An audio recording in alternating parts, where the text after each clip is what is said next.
Late one winter night, Daniel's heater shut down out of nowhere.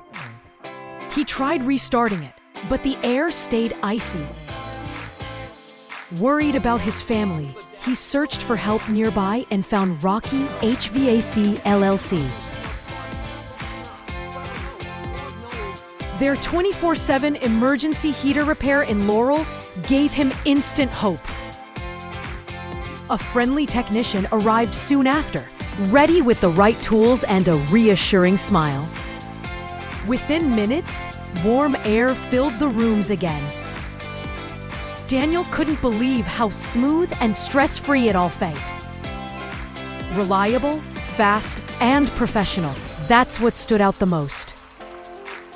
Rocky HVAC LLC, the name Laurel homeowners trust when warmth can't wait.